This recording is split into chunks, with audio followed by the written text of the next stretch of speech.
Welcome back to another episode of WJAG-TV. This week's episode, we buzz our way down to the B Club to see mentoring at its finest, and we have a wonderful breakfast with the Hall of Fame inductees. I'm Aaliyah now. And I'm Dennis Maganda. And this is WJAG-TV with your weekly school news.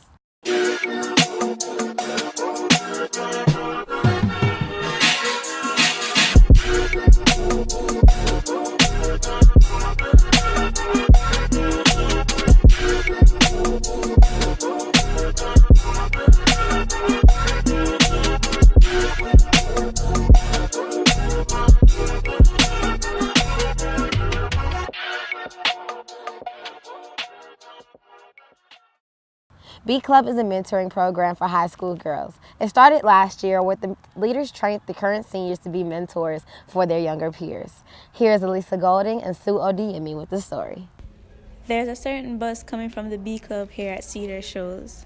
After getting rejected from an organization in Atlanta, Akila Blunt created an organization for high school girls to feel welcome. I felt like that there should be a place for every girl to belong, regardless of their academic records, behavioral records, or even attendance at school. They had the potential and the power to lead, so I decided to create the B Club, Becoming Empowered Through Education, which is a peer mentoring group for girls. And it is so important because we need to be able to name our leadership in our communities. We need to be able to have a voice in our communities and to be able to organize and advocate for causes that matter to us. This organization gives girls the space to do that.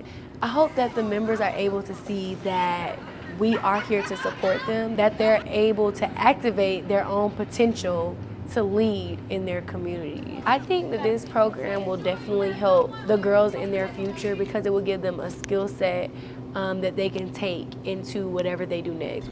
The B Club helps students acquire important skills and benefits for the future.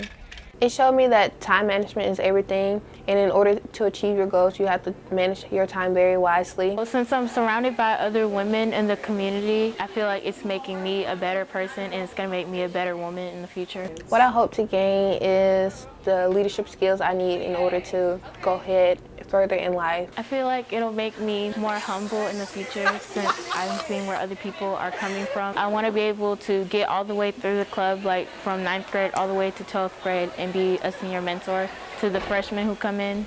Students can expect not only to form a bond with other students, but with the counselors and senior mentors as well. I truly enjoy watching the girls interact with one another. I think it's great for the upperclassmen to mentor the younger students. I'm enjoying how even though I see these people on a daily basis in the hallways, I don't really talk to them, but when we all come to the club, it's like we're all friends. For me personally, I would just like to be able to interact more with the girls because I'm always in the counseling office. It's not always that I get to meet with all the students, but just to see them in a different setting. Teamwork and communication is another part that I'm learning. When we work well together as a team, so the girls can have a long-lasting sisterhood. We just look forward to being a part of the Cedar family and our community. So we welcome all girls. So please feel free to come out. WJAG-TV, this has been Elisa Golding. Honestly, it's so great how the older students can be like big sisters to the younger peers. It's so great, man. Ladies, keep up the good work. On September 28th, the 3rd annual Cedar Shoals Hall of Fame breakfast took place in the CD 200 Commons. This annual breakfast was started by former athletic director Coach Charles Turner. This year's inductees were chosen by Charles himself, but next year they'll have to start nominations. Here's TK Monford with the story. The Cedar Shoals Hall of Fame was started 3 years ago by former athletic director Charles Turner and the Cedar Shoals High School Quarterback Club. I graduated the best year, which was 1992. It was 2002. Track was the first. My dad and my cousin, they had a track team coming up, so I joined that. Later on, I joined elementary school basketball team. From there, got out of basketball, got back into track, and that was my main thing from middle school, high school, college. I did 4 sports at Cedar. I did basketball, cross country, track, and softball. I'm proud of 2 sports, if I could say 2. I'm proud of my track career and my basketball career. was in 1992 when we won the state championship basketball. At the last minute, hit the buzzer, and we won. And my second was track in 1991 when I finished third place in the state meet for the 100, 200, 4x1, and 4x4.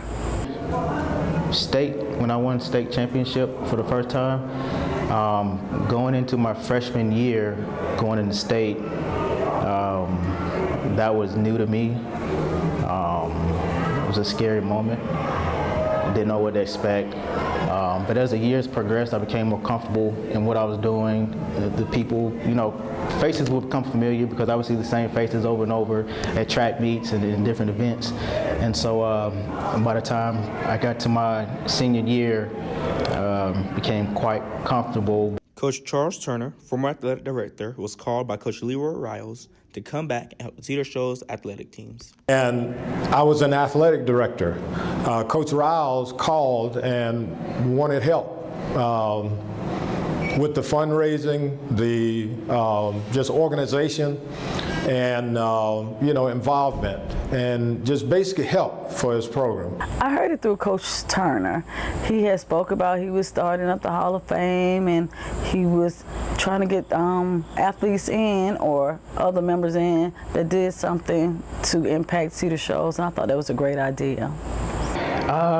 Through Charles Turner. Actually, I had no idea Cedar Shoals had a Hall of Fame.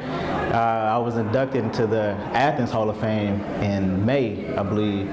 And so when Coach Turner called, it was a bit of a shock, and pretty exciting.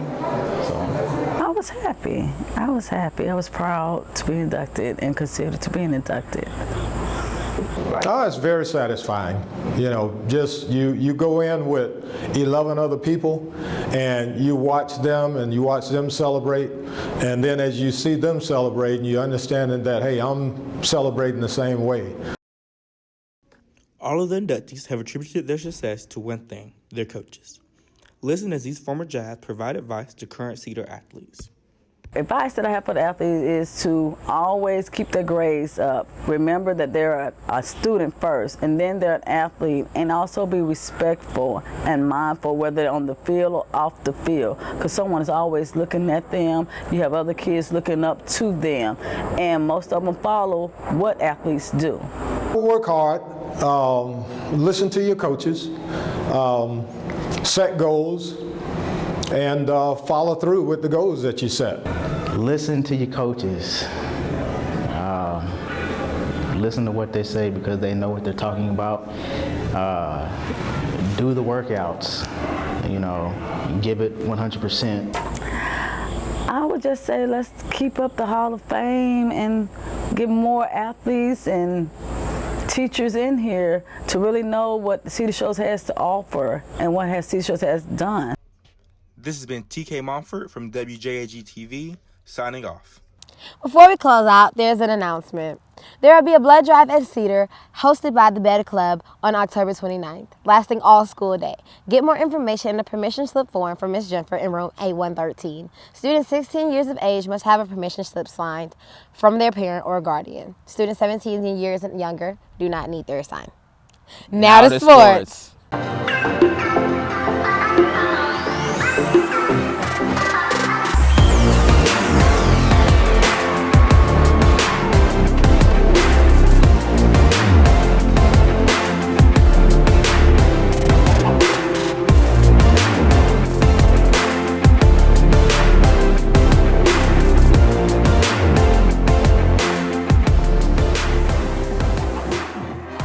To WJAG-TV Sports News. I'm Pace Barkdahl, and joining me today is Mikey Castile.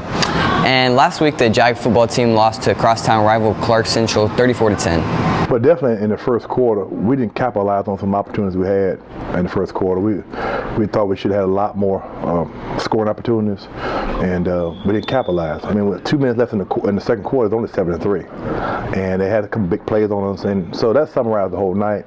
They made big plays, and we didn't. It's simple. We just simply executed, and we didn't do it in the second and third quarter.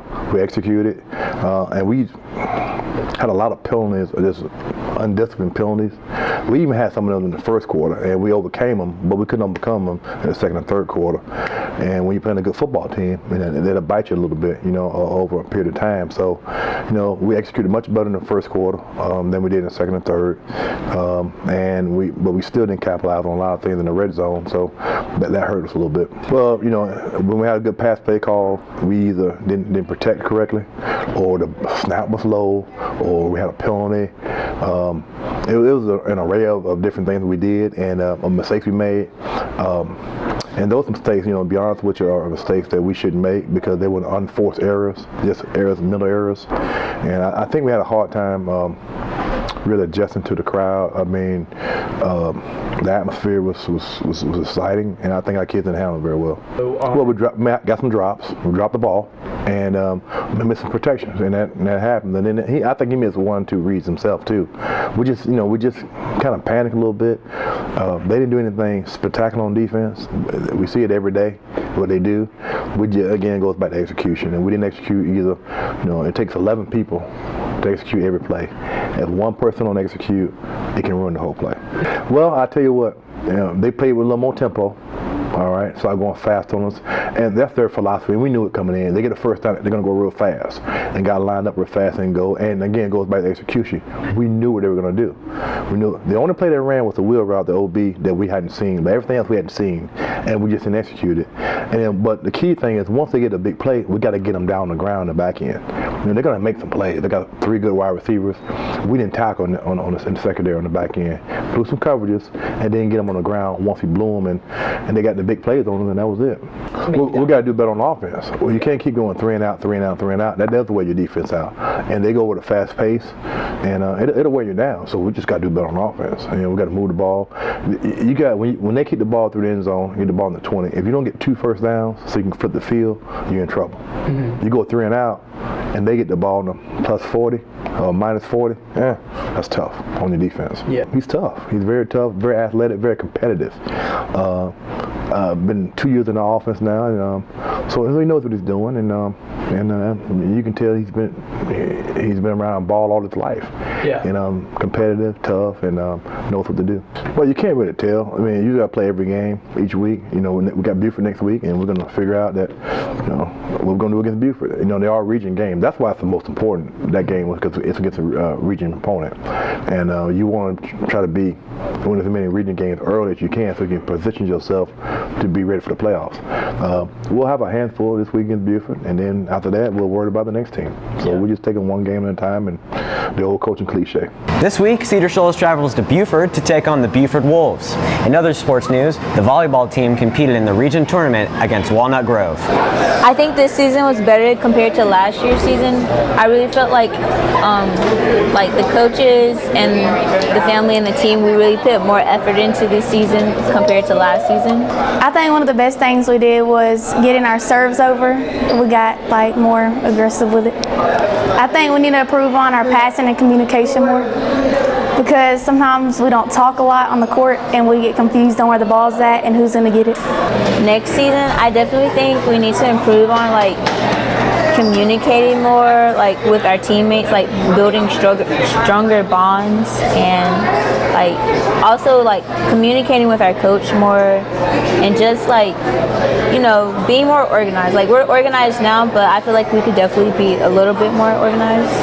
This season, Coach Colquitt, the head coach, she was definitely more she's more strict now. She's in the beginning she was kind of just oh, this is volleyball, so I'm gonna just try to do my best. But now she's actually trying to learn with us, because she never played volleyball, so I feel like she's putting more effort in, and she's definitely telling us we can do stuff now. Just because we're Cedar doesn't mean we suck. I think they've learned a lot. They've improved over the season. They've gotten a lot better since the beginning of the season. I noticed that the girls, on the court, they worked harder, they hustled more. They definitely didn't catch attitudes as much compared to some people last year. I think they did good, especially with them, with some of them coming up and not knowing the game, and they've learned a lot, and we've encouraged them to help us and push us more. The softball season has come to an end, and the team finished 5-8 with their best record in years. It was a good season. We did better than most of the years I've been playing. Like a terrible problem. We won a lot more games. It's changed a lot. At first, we weren't really winning any games, but now we started winning games. We're playing better, have better attitudes. It's gotten better because a lot of them didn't know how to play, so they learned quick, and it just got better. To complete their season, the Lady Jags took a win. We played Discovery, and it was good. We won 16-1. We just had to go out there and fight hard because last time it was pretty close, and they really wanted to beat us, so we just had to go out there and play hard. The Lady Jags have all but 2 players returning next year, so look for continued improvement in softball. The female Raider team placed 2nd overall in the competition hosted here at Cedar this past week. The team is hoping to continue improving throughout the remaining season. The Cedar Shoals Raider team recently competed in their home meet. The female team placed 2nd overall and 2nd in every event except PTT, placing 3rd. We start training in the summer, and it's a continuous process getting the students to, getting the cadets trained up and ready. Just like every other sport, it takes a lot of practice, takes a lot of commitment to get to the point where they can compete continuously in all of these events, because there's only maybe a 10-15 minute break between each of the events, and they have to be able to not only compete in each event but as fast as they can, because they compete against other teams who are doing the same thing. Most events include completing the event correctly and as quickly as possible, and that's the winner overall. We happen to use a CCR, which is cross-country rescue, rope bridge, team run, physical team test, and an obstacle course. Some other things that went wrong were we weren't working together as a team, so a lot of people ended up getting injured. And when you don't show dedication in practice, you don't compete very well as you should. And conditioning is everything. I've been helping out with the Raider team for about 2 years. My first year that I was here, I volunteered because Major Williams sent out an email, and I responded, and I just wanted to kind of help and get involved. And the second year, they kind of adopted me as like the Raider mom. So I went to nationals, and I went to the home competitions and kept the score. And this year I'm doing the same thing. Since we only host one competition, I can only help once here at school, but then I'll be at the Raiders Nationals meet at the end of October. I wouldn't say that there are any challenges helping out when we host a Raiders event.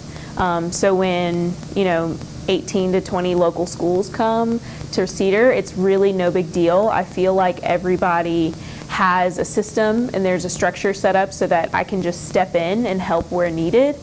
Looking to improve, the Raider teams await their next competition in Elbert County. Definitely our female team has gone above and beyond because of some of the obstacles or some of the courses. Some of the events tend to be a little more difficult for females, especially dealing with height issues when you have to go over a 10-foot wall or 11-foot wall, and majority of my female teams may be 5 foot tall. They've come together and figured out how to work as a team to get over those events, and they've placed first or second in every event this year. They've done an outstanding job. They've really come a long way. We've improved on everything. We've gotten something that you can see a major improvement on is our running time and rope bridge. We've increased a lot on both. We've been doing a lot better in rope bridge, getting our times down and just working together to make everything successful, and so that nothing fails and no one gets hurt. This has been a great Raider season so far. As always, we're continuously trying to get better. Of course, the focus isn't just on Raider. We're focused on all-around cadets. So while we do want them to do great on the Raider field and all their events, our primary focus is developing a well-developed cadet, student, and individual for the community and for the school system. We want them, we're not just focused on them being able to jump over a wall, we want them to be able to jump over all the obstacles that come their way, both in life and in school. For WJAG-TV, this has been Alex Soto. That's it for this week's WJAG-TV Sports News. Now back to the studio.